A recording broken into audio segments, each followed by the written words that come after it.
ದೇಶದ ಸಂಪತ್ತು 3 ಮಂದಿ ಉದ್ಯಮಿಗಳಲ್ಲಿ ಕೇಂದ್ರೀಕೃತ ಆಗಿದ್ದು ಭವಿಷ್ಯದಲ್ಲಿ ಇದು ದೊಡ್ಡ ಅಪಾಯಕಾರಿಯಾಗಿ ಪರಿಣಮಿಸಲಿದೆ. ಜನಸಾಮಾನ್ಯರ ಬದುಕು ದುಸ್ತರವಾಗ್ತಾ ಇದೆ. ಹಾಗಾಗಿ ದೇಶದ ಆರ್ಥಿಕ ಪರಿಸ್ಥಿತಿ ಬಗ್ಗೆ ಪ್ರಧಾನಿ ಮೋದಿ ಶೀಘ್ರವೇ ಶ್ವೇತಪತ್ರ ಹೊರಡಿಸಬೇಕು, ಇಲ್ಲವಾದ್ರೆ ದೇಶದಾದ್ಯಂತ ಪ್ರತಿಭಟನೆಯ ಕಾವು ಏರಲಿದೆ ಎಂದು ಪುತ್ತೂರು ಶಾಸಕ ಅಶೋಕ್ ಕುಮಾರ್ ರೈ ಎಚ್ಚರಿಸಿದ್ರು. ಇವರು ಪುತ್ತೂರು ವಿಟ್ಲ ಹಾಗೂ ಉಪ್ಪಿನಂಗಡಿ ಬ್ಲಾಕ್ ಕಾಂಗ್ರೆಸ್ ಸಮಿತಿಯಿಂದ ಗಾಂಧಿಕಟ್ಟೆ ಬಳಿಯಲ್ಲಿ ಆಯೋಜಿಸಲಾಗಿದ್ದ ಕೇಂದ್ರ ಸರ್ಕಾರದ ವೈಫಲ್ಯದ ವಿರುದ್ಧ ಪ್ರತಿಭಟನೆಯಲ್ಲಿ ಮಾತನಾಡಿದರು.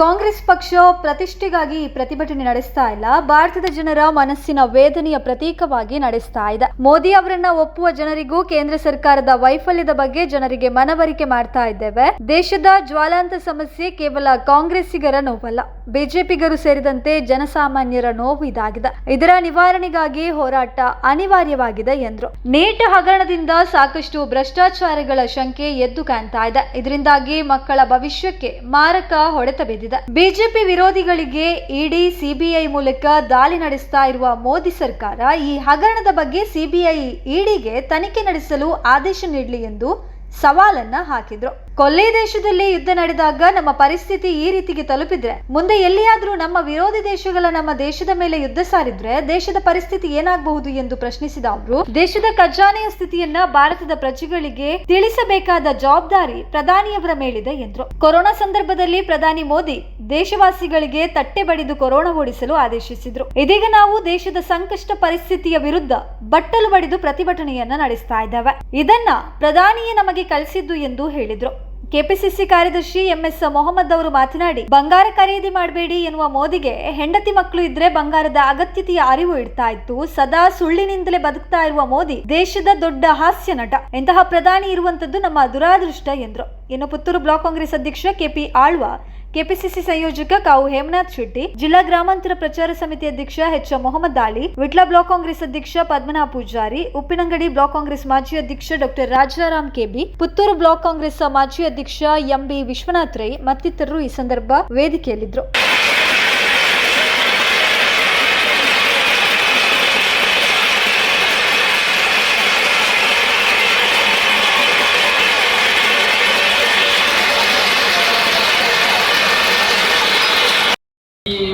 ಕಾರ್ಯಕ್ರಮವನ್ನು, ಈ ಪ್ರತಿಭಟನೆಯನ್ನು ನಾವು ಯಾಕೆ ಮಾಡಿದ್ದೀವಿ ಅಂತ ಹೇಳಿದ್ರೆ, ಕಾಂಗ್ರೆಸ್ ಪಕ್ಷದ ಪ್ರತಿಷ್ಠೆಯನ್ನು ತೋರಿಸಲಿಕ್ಕೆ ಈ ಪ್ರತಿಭಟನೆಯನ್ನು ನಾವು ಮಾಡಲಿಲ್ಲ.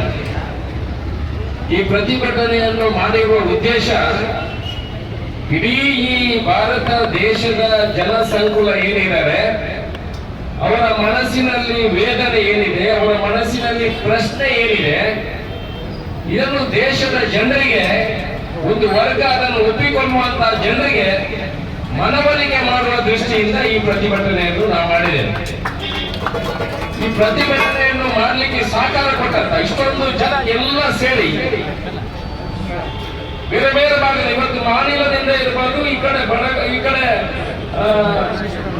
ಈಶ್ವರಮಂಗಲ ಇರಬಹುದು, ಗೊಂತಿಗೆ ಇರಬಹುದು, ಈ ಭಾಗದಿಂದ ಎಲ್ಲ ನಾವು ಸೇರಿ ಪಕ್ಷದವರು ಬಂದವರೊಂದಿಗೆ ನಾನು ಮತ್ತೊಬ್ಬರಿಗೆ, ಬ್ಲಾಕ್ ಅಧ್ಯಕ್ಷರುಗಳಿಗೆ, ಪಕ್ಷದ ನಾಯಕರುಗಳಿಗೆ, ಕಾರ್ಯಕರ್ತರಿಗೆ ಅಭಿನಂದನೆಯನ್ನು ಇದು ನಮ್ಮ ನೋವಲ್ಲ, ಇದು ಕಾಂಗ್ರೆಸ್ ಪಕ್ಷದ ಕಾರ್ಯಕರ್ತರ ಬರೀ ನೋವು ಅಲ್ಲ. ನಾವು ಇಡೀ ದೇಶದ ಜನರಿಗಾಗಿ ಇವತ್ತು ಬಿಜೆಪಿ ಪಕ್ಷದವರಿಗೂ ಸೇರಿ ಜನಸಾಮಾನ್ಯರಿಗಾಗಿ ಮಾಡ್ತಿರುವಂತಹ ಹೋರಾಟ. ಯಾತಕ್ಕಾಗಿ ಹೋರಾಟ ಅಂತ ಹೇಳಿದ್ರೆ ನಮ್ಮ ಪ್ರಮುಖರೆಲ್ಲ ಹೇಳಿದ್ದಾರೆ. ಈಗ ಒಂದೊಂದೇ ವಿಚಾರಗಳನ್ನು ನಿಮಗೆ ಬಿಡಿಸಿ ಹೇಳುವಂತಹ ಕೆಲಸವನ್ನು ಮಾಡಿದ್ದಾರೆ. ಗ್ಯಾಸ್ ಇರ್ಬೋದು, ನೀವು ಪೆಟ್ರೋಲ್ ಪಂಪ್ಗಳಿಗೆ ಹೋದ್ರೆ ಅಲ್ಲಿ ಬೋರ್ಡ್ ಇದೆ ನೋ ಸ್ಟಾಕ್ ಅಂತ. ಇವತ್ತು ಎಷ್ಟೋ ಜನ ಬಿಜೆಪಿಯವರು ನಡೆಸಿರುವಂತಹ, ಬಿಜೆಪಿ ಪರವಾಗಿ ಇರುವವರು ನಡೆಸಿರುವಂತಹ ಪೆಟ್ರೋಲ್ ಪಂಪ್ಗಳು ಹೆಚ್ಚಿರುವುದು. ನಾನು ಮೊನ್ನೆ ಪೆಟ್ರೋಲ್ ಪಂಪಿಗೆ ಹೋದೆ, ಅವರು ಮೊನ್ನೆ ಹೇಳ್ತಾರೆ, ನಾನು ಮೊನ್ನೆಯವರೆಗೆ ಶ್ರೀಮಾನ್ ನರೇಂದ್ರ ಮೋದಿ ಅವರ ಭಕ್ತನಾಗಿದ್ದೆ ಅಶೋಕರಗಳೇ, ಈಗ ನನಗೂ ಈ ಬಿಸಿ ಮುಟ್ಟಿದೆ. ಇದು ದೊಡ್ಡ ತತ್ವಗಳು, ಬಿಜೆಪಿಯ ಕಾರ್ಯಕರ್ತರಾಗಿ ಕೆಲಸ ಮಾಡಿ ಅದಕ್ಕೆ ಎಲ್ಲ ಸಹಕಾರ ಕೊಡುವಂತವರು ಹೇಳ್ತಾರೆ. ಎಲ್ಲರ ಮನಸ್ಸಿನಲ್ಲಿ ಇದೆ ನೋವು.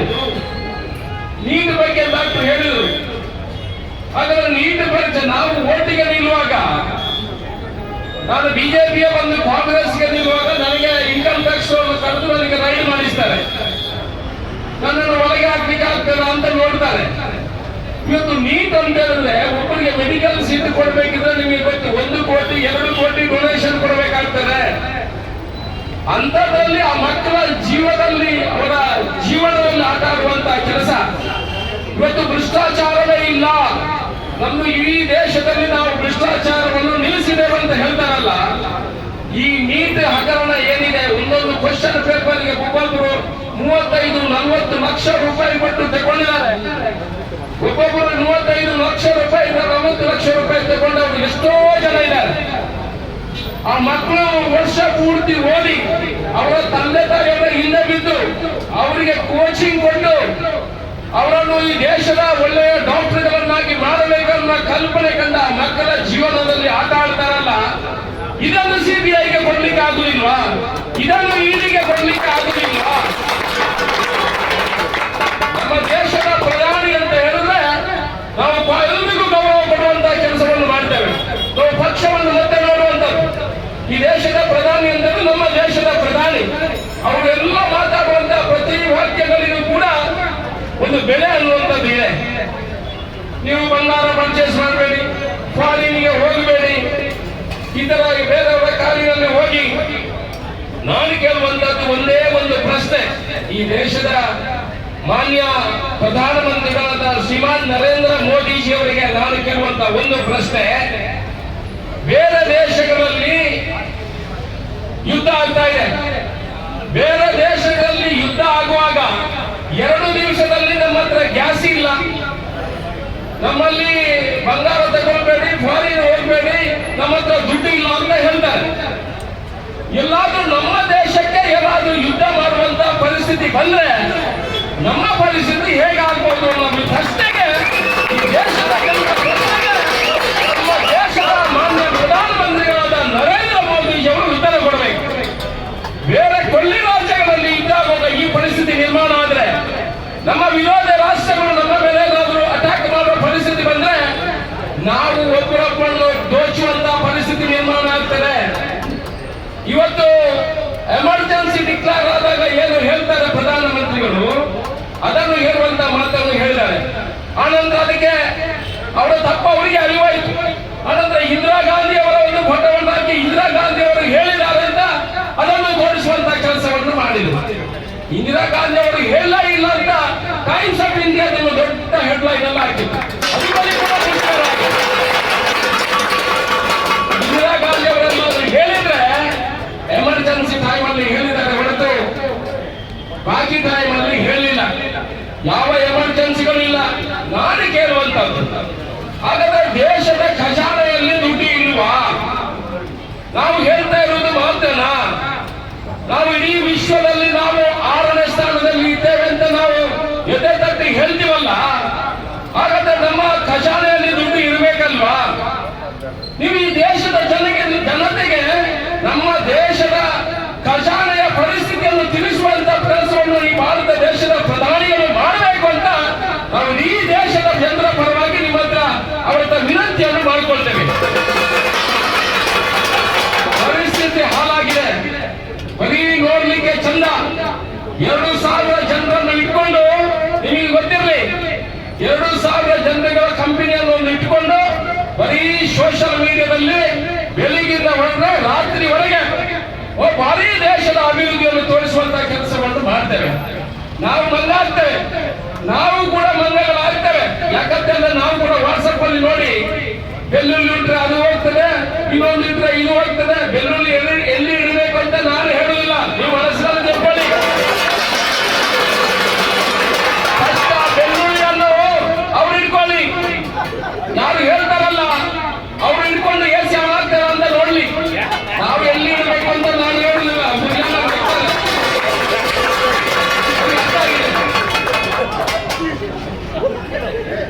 ಇದು ಒಂದು ಕ್ರಮಣ. ಆಯುರ್ವೇದಕ್ಕೆ ಬೆಳಿಗ್ಗೆ ಏನಾದ್ರು ಕಷಾಯ ಕುಡಿದ್ರೆ ಏನಾದ್ರೂ ಆಗಬಹುದು. ಇದು ಎಸಿ ಹಾಕುವ ಮೊದಲು ಈ ದೇಹವನ್ನು ತಂಪು ಮಾಡಿಕೊಳ್ಳಿ ಅಂತ ಹೇಳಿದ್ರೆ ಇದಕ್ಕೆ ಒಂದು ಅರ್ಥ ಇದೆಯಾ ಅಂತ ಹೇಳುದು. ನಾವಿವತ್ತು ಬಟ್ಟಲನ್ನು ತಂದಿದ್ದೀವಿ, ಒಂದು ಸ್ಪೂನನ್ನು ಕೂಡ ತಂದಿದ್ದೇವೆ. ಯಾಕೆ? ಅವತ್ತು ಕೊರೋನಾ ಸಮಯದಲ್ಲಿ ದೇಶದ ಪ್ರಧಾನಮಂತ್ರಿಗಳು ಏನು ಹೇಳಿದ್ರು? ನೀವೆಲ್ಲ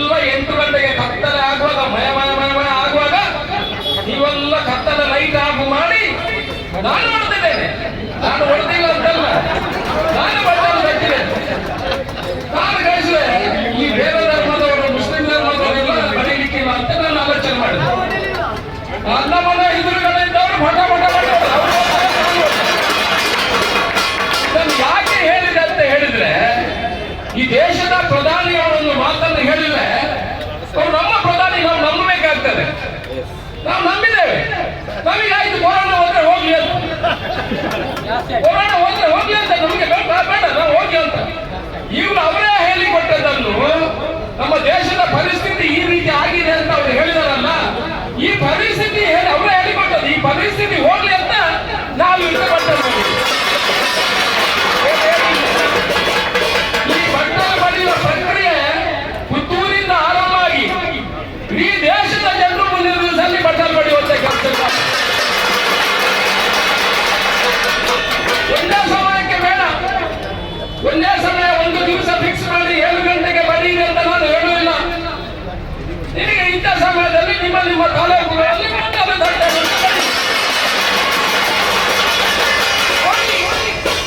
ದೇಶ ಅಂದಾಗ ನಾವೆಲ್ಲ ದೇಶವೇ, ನಾವೆಲ್ಲ ದೇಶಕ್ಕೆ ಭಕ್ತಿ, ಈ ದೇಶದ ಮೇಲೆ ಪ್ರೀತಿ ನಮಗೂ ಕೂಡ ಇದೆ. ಇದನ್ನು ದೇಶ ಇಲ್ಲದೆ ನಾವು ಬದುಕಲಿಕ್ಕೆ ಸಾಧ್ಯ ಇಲ್ಲ. ಎಲ್ಲದೂ ನಮ್ಮ ದೇಶ ನಮ್ಮ ಭಾರತ ಮಾತೆ ಅಂತ ನಮ್ಮ ತಾಯಿ, ಆ ಭಾವನೆ ನಮಗಿದೆ. ಆ ಭಾರತ ಮಾತೆಗೆ ತೊಂದರೆ ಆಗುವುದು ಬೇಡ, ನಾವು ಬಟ್ಟಲು ಮಾಡಿ ಆ ಶನಿಯನ್ನು ವಾಪಸ್ ಕಳಿಸುವ.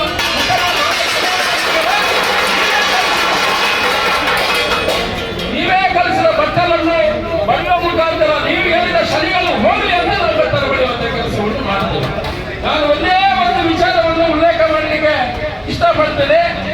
ಇವರು ಏನು ನಮ್ಮ 5 ಗ್ಯಾರಂಟಿಗಳ ಬಗ್ಗೆ ಕೂಡ ಹೇಳ್ತಾರೆ. ಗ್ಯಾರಂಟಿಯನ್ನು ಕೊಟ್ಟು ಇಡೀ ದೇಶ ರಾಜ್ಯವನ್ನು ಕರ್ನಾಟಕ ಸರ್ಕಾರ ಹಾಳು ಮಾಡಿದ್ದು. ಈಗ ಅವರು ಏನ್ ಮಾಡಿದ್ರು ಸ್ವಾಮಿ? ಎಲ್ಲ ಅವರೇ ಮಾಡಿದ್ರು. ಗ್ಯಾಸ್ ರೇಟ್ ಜಾಸ್ತಿ ಆಗುವಾಗ ಒಂದೊಂದು ಕಮರ್ಷಿಯಲ್ ಸಿಲಿಂಡರ್ಗೆ 1,581 ರೂಪಾಯಿ ಜಾಸ್ತಿ ಆಗಿದೆ. ನಮ್ಮ ಡೊಮೆಸ್ಟಿಕ್ ಸಿಲಿಂಡರ್ಗೆ ಸುಮಾರು 102 ರೂಪಾಯಿ ಜಾಸ್ತಿ ಆಗಿದೆ. ಪೆಟ್ರೋಲ್ಗೆ 5 ರೂಪಾಯಿ ಜಾಸ್ತಿ ಆಗಿದೆ. ಯಾರು ಜನ ಮಾತಾಡುದಿಲ್ಲ. ಹೋಟೆಲ್ ಹೇಳ್ತಾರೆ, ರಿಕ್ಷಾದವರು ಹೇಳ್ತಾರೆ, ಜಾಸ್ತಿ ಆಗ್ತದಂತ ನಾವು ಸುಮ್ಮನೆ ಹೇಳ್ತೇವೆ. ಇದೇ ಪರಿಸ್ಥಿತಿಯಲ್ಲಿ ಎಲ್ಲಾದ್ರೂ ಕೇಂದ್ರದಲ್ಲಿ ಕಾಂಗ್ರೆಸ್ ಸರ್ಕಾರ ಇರ್ತಾ ಇದ್ರೆ, ಬಿಜೆಪಿ ಒಪೋಸಿಷನ್ ಇರ್ತಾ ಇದ್ರೆ, ಗಲ್ಲಿಗೆ ಹೋಗಿ ಸಿಗುಗಳನ್ನು ಇಟ್ಕೊಂಡು ಮಹಿಳೆಯರು ಮಾಹಿತಿ ಇಟ್ಕೊಂಡು ಅವರು ಪ್ರತಿಭಟನೆ ಮಾಡ್ತಾ ಇದ್ರು. ನಾವು ಆ ರೀತಿ ಮಾಡುವುದಿಲ್ಲ. ನಾವು ಬಿಜೆಪಿ ಅವರಿಗೆ ಸಂದೇಶ ಕೊಡ್ತೇವೆ, ನಾವು ಈ ದೇಶದ ಯುದ್ಧ ಪರಿಸ್ಥಿತಿಯಲ್ಲಿ ಇರುವಾಗ ನಮಗೆ ಜ್ಞಾನ ಇದೆ. ನಾವು ಭಾರತ ದೇಶದ ಪ್ರಜೆಗಳು, ನಾವು ಅದನ್ನು ಮಾಡುವಂತಹ ಕೆಲಸವನ್ನು ಮಾಡಲಿಲ್ಲ.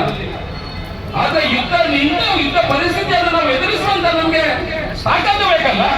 ಇನ್ನು ಯುದ್ಧ ಜಾಸ್ತಿ ಆಯ್ತು, ಹಾಗಾದ್ರೆ ಎಣ್ಣೆ ಸಿಗುದಿಲ್ಲ, ಗ್ಯಾಸ್ ದುಡ್ಡು ಮಾತ್ರ ಸಿಗುದಿಲ್ಲ. ಬೇರೆ ದೇಶಗಳಲ್ಲಿ ರಷ್ಯಾದಲ್ಲಿ ಸಿಗುದಿಲ್ಲ. ಆ ಸಿಂಗಾಪುರ್ ಇಷ್ಟು ದೊಡ್ಡ ದೇಶಗಳು, ಅವರು ಕುಡಿಯುವ ನೀರನ್ನು ಕೂಡ ಅವರು ಬೇರೆ ದೇಶದಿಂದ ತರುವುದು. 6 ತಿಂಗಳು 1 ವರ್ಷ ಯುದ್ಧ ಆದ್ರೂ ಅವ್ರಿಗೇನು ತೊಂದರೆ ಇಲ್ಲ. ನಮ್ಮಲ್ಲಿ ಎಲ್ಲೋ ಕೊಲ್ಲಿಯಲ್ಲಿ ಯುದ್ಧ ಆದ್ರೆ ನಮ್ಮ ಗ್ಯಾಸ್ ಹೋಗ್ತದೆ ಅಂತ ಹೇಳಿದ್ರೆ ಈ ದೇಶದ ಗ್ಯಾಸ್ ಹೇಗಿರ್ಬೋದು ಸ್ವಾಮಿ? ದೇಶದ ಗ್ಯಾಸ್ ಹೇಗಿರ್ಬೋದು? ನಿಮ್ಮ ಕೈಯಲ್ಲಿ ಈ ದೇಶ ಇದೆ ಅಲ್ವಾ? ನಿಮ್ಮ ಕೈಯಲ್ಲಿ ಈ ದೇಶ ಇದೆ ಅಲ್ವಾ? ಪರಿಸ್ಥಿತಿ ಹೇಗಿದೆ ಅಂತ ಹೇಳಿ. ನಾವು ಕೂಡ ಟ್ಯಾಕ್ಸ್ ಕಟ್ಟೋರು, ನಾವು ಕೂಡ ಟ್ಯಾಕ್ಸ್ ಕಟ್ತೇವೆ. ನಾವೇನು ಬಾಯಲ್ಲಿ ಮಾತ್ರ ಮಾತಾಡುದಲ್ಲ. ಈ ದೇಶದ ಪ್ರಜೆಗಳು, ಕಾಂಗ್ರೆಸ್ ಬಿಜೆಪಿ ಅವರು ಮಾತ್ರ ಟ್ಯಾಕ್ಸ್ ಕಟ್ಟಿದಲ್ಲ, ಕಾಂಗ್ರೆಸ್ನವರು ಟ್ಯಾಕ್ಸ್ ಕಟ್ಟೋರಿದ್ದಾರೆ. ನಮ್ಮ ದುಡ್ಡು ಎಲ್ಲಿ ಹೋಗ್ತದೆ? ಆ ದುಡ್ಡಿನ ವಿಚಾರವನ್ನು ನಮಗೆ ಹೇಳುವಂತಹ ಕೆಲಸವನ್ನು ನೀವು ಮಾಡಬೇಕು ಅಂತ ನಾವು ವಿನಂತಿಯನ್ನು ಮಾಡ್ಕೊಳ್ತೇವೆ. ನಾನು ಹೇಳುವಂಥದ್ದು, ನೀತಿನಲ್ಲಿ ಏನಾಗಿದೆ, ಇನ್ನು ಮುಂದೆ ಅಂತ ಯಾವುದೇ ವಿಚಾರಗಳಾಗಬಾರ್ದು. ಈ ದೇಶದ ಆರ್ಥಿಕ ಪರಿಸ್ಥಿತಿಯ ಬಗ್ಗೆ ವೈಟ್ ಪೇಪರ್ ಅಲ್ಲಿ ನೀವು ಈ ದೇಶದ ಆರ್ಥಿಕ ಪರಿಸ್ಥಿತಿಯನ್ನು ಹೇಳುವಂತಹ ಕೆಲಸಗಳನ್ನು ಮಾಡಬೇಕು. ಇಲ್ಲದಿದ್ದರೆ ಇದೇ ಪುತ್ತೂರಿನಿಂದ ಆರಂಭವಾದಂತಹ ಪ್ರತಿಭಟನೆಗಳು ಇಡೀ ದೇಶದಲ್ಲಿ ಹೋಗ್ತದೆ. ಮುಂದಿನ ದಿವಸಗಳಲ್ಲಿ ನೀವು ಇರುವಂತಹ 2,000 ಸೋಷಿಯಲ್ ಮೀಡಿಯಾ ಏನಿದೆ, ಆ ಸೋಷಿಯಲ್ ಮೀಡಿಯಾದಿಂದ ಈ ದೇಶವನ್ನು ಆಳ್ಲಿಕ್ಕೆ ಸಾಧ್ಯ ಇಲ್ಲ. ಇವತ್ತು ದೊಡ್ಡ 2-3 ಜನರು ಮಾತ್ರ ದುಡ್ಡವರಾಗ್ತಾ ಇದ್ದಾರೆ. ಈ ಒಂದು ಸಂದರ್ಭದಲ್ಲಿ ನರೇಂದ್ರ ಮೋದಿ ಅವರು ಮೊನ್ನೆ ಕೆಲವು ದಿನ ಇನ್ನೊಂದು ಹೇಳಿಕೆ ಕೊಡ್ತಾರೆ. ಏನಂತಂದ್ರೆ, ನೀವು ಬಂಗಾರ ತೆಗೆದುಕೊಳ್ಬೇಡಿ, ಪೆಟ್ರೋಲ್ ಹೆಚ್ಚು ಉಪಯೋಗ ಮಾಡಬೇಡಿ, ಗ್ಯಾಸ್ ಹೆಚ್ಚು ಉಪಯೋಗ ಮಾಡಬೇಡಿ ಎಂಬ ಹೇಳಿಕೆಯನ್ನು ಕೊಡ್ತಾರೆ. ನನಗೆ ಇವತ್ತು ಒಂದು ವಿಚಾರ ನೆನಪಾಗ್ತಾ ಇದೆ. ಬಂಗಾರದ ಮಹತ್ವ ಯಾರಿಗೆ ಗೊತ್ತಿರೋದು, ಮಹಿಳೆಯರಿಗೆ ಗೊತ್ತಿರುವಂತಹದ್ದು.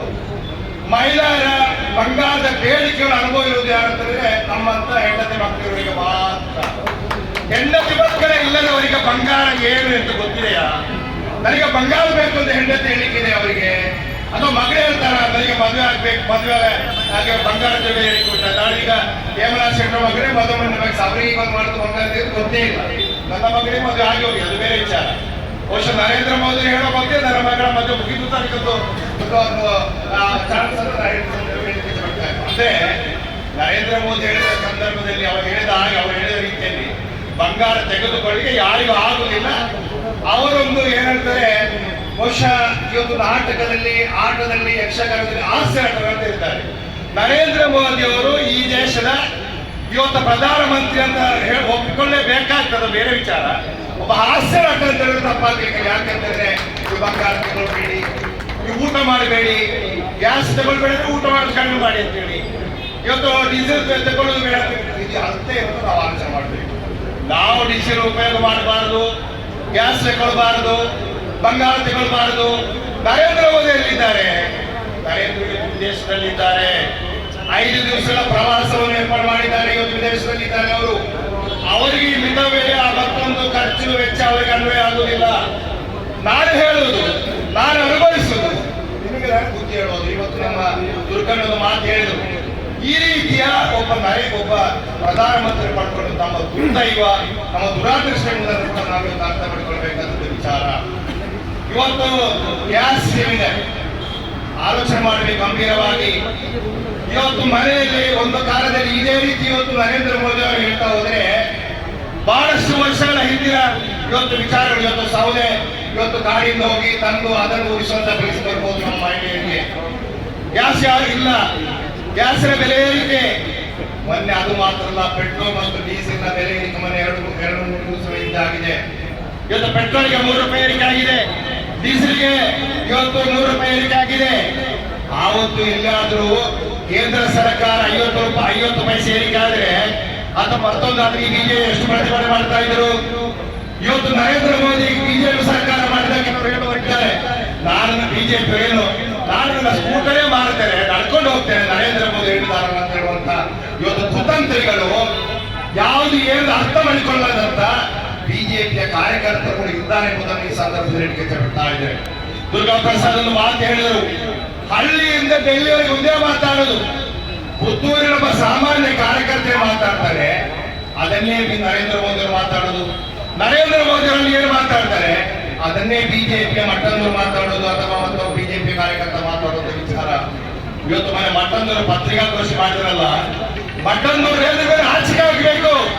ನಿಮಗೆ ಗೌರವ ಇದೆಯಾ, ನೈತಿಕತೆ ಇದೆಯಾ? ಒಂದು ಸಣ್ಣ ವಿಚಾರ ಹಿಡ್ಕೊಂಡು ರಾಜ್ಯ ಸರ್ಕಾರದ ಮೇಲೆ ಗೂಬೆ ಕೂರಿಸುವಂತ ಕೆಲಸ ಇವತ್ತು ಮಾಡ್ತೀರಲ್ಲ.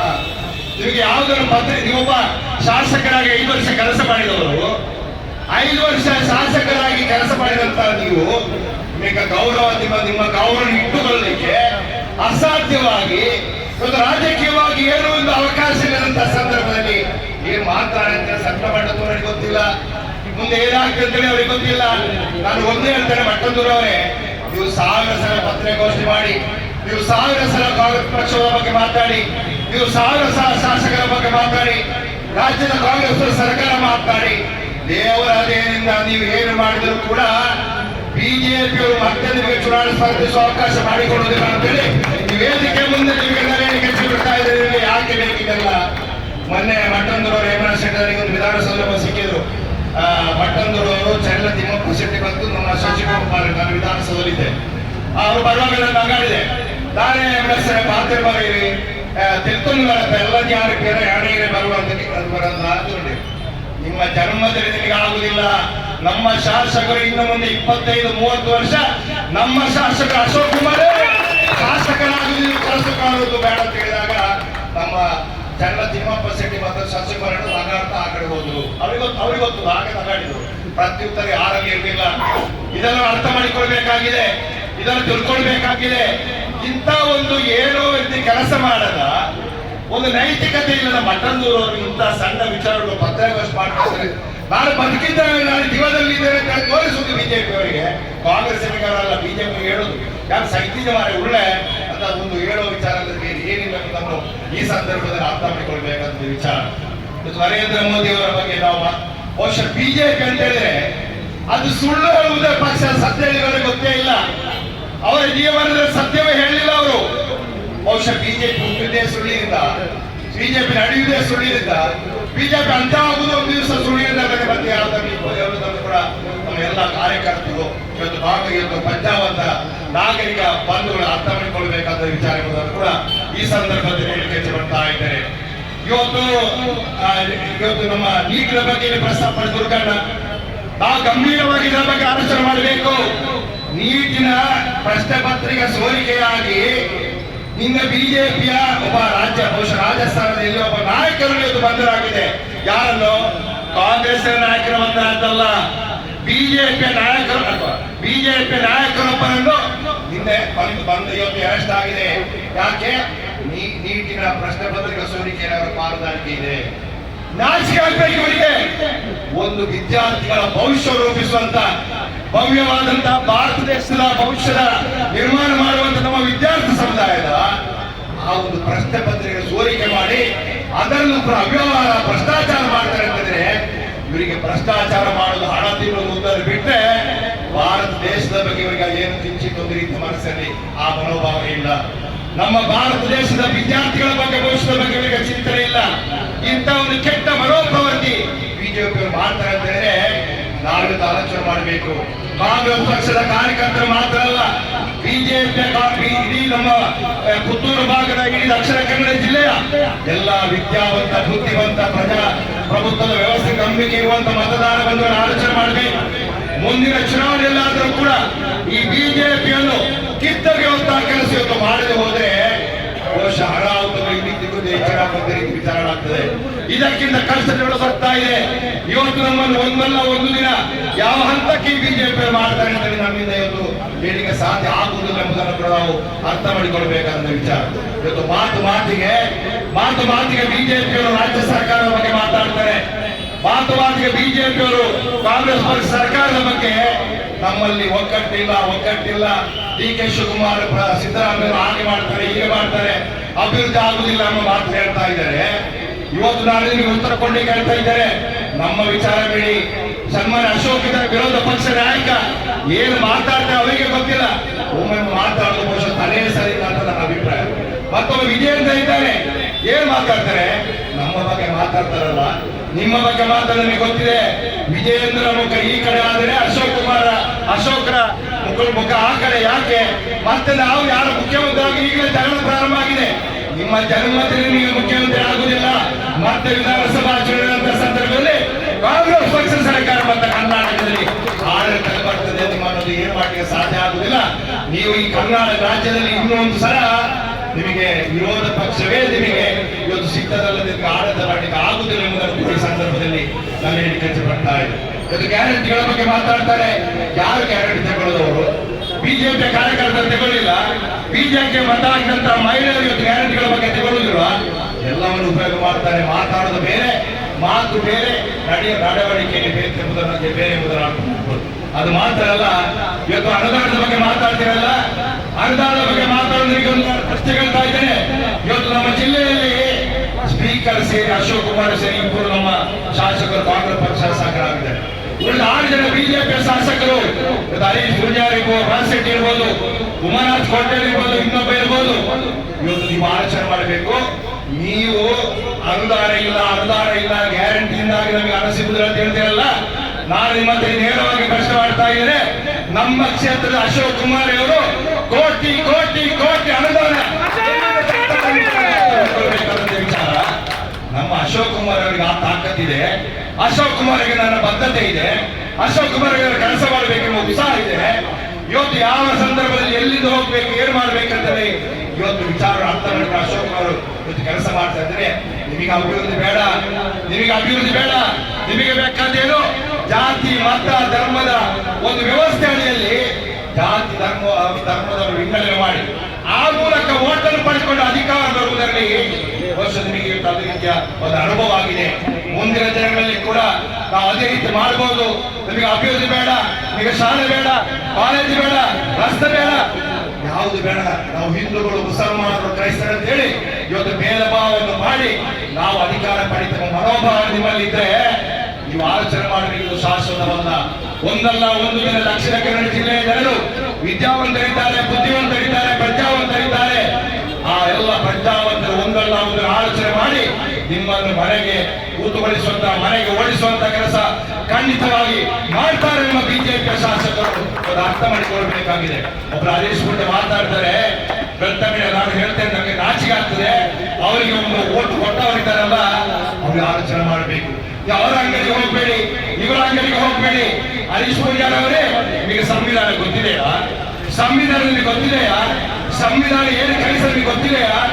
ಡಾಕ್ಟರ್ ಅಂಬೇಡ್ಕರ್ ರಚನೆ ಮಾಡಿಕೊಟ್ಟಂತ ಒಬ್ಬ ದಲಿತ ಸಮುದಾಯಕ್ಕೆ ಸೇರಿದಂತ ಒಬ್ಬ ಶ್ರೇಷ್ಠ ವ್ಯಕ್ತಿ ಅಂಬೇಡ್ಕರ್ ಸಂವಿಧಾನ ರಚನೆ ಮಾಡಿಕೊಟ್ಟಿದ್ದಾರೆ.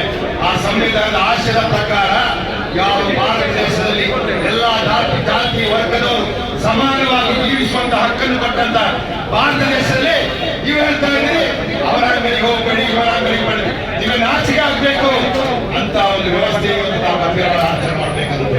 ಆದ್ದರಿಂದ ನಾವೆಲ್ಲರೂ ಕೂಡ ನಮ್ಮ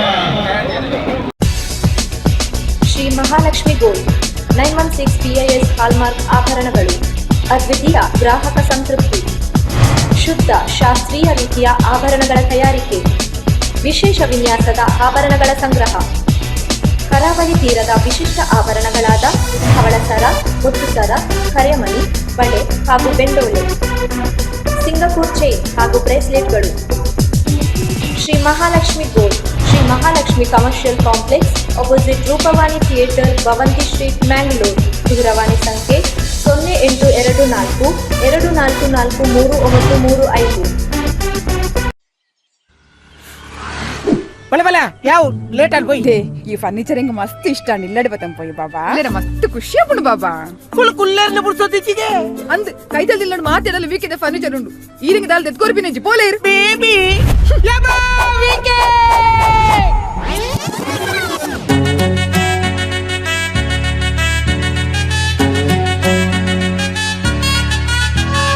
Bowla 2.0 ವಿಕೆಗೆ ಬಲ್ಲೆ ಕನನ ನಿಜ ಮನ್ಬಲ್ಲೆ ಕಮ್ಮಿಕ ಸಿಡಿ ಇಲ್ಲಿ ಜಿಂಜಾಲೆ ಕರ್ತಡಿಂಚ ಕುಲ್ಲುಲೆ ವಿಕೆಗೆ ಬಲ್ಲೆ ಅಲ್ಲಿ ಪೋಯಿಂದು ಕಾಪಡೆ ಇನ್ನಿಯೇ ಬಲ್ಲೆ ಕಿತ್ತನೆ ಬಲ್ಲೆ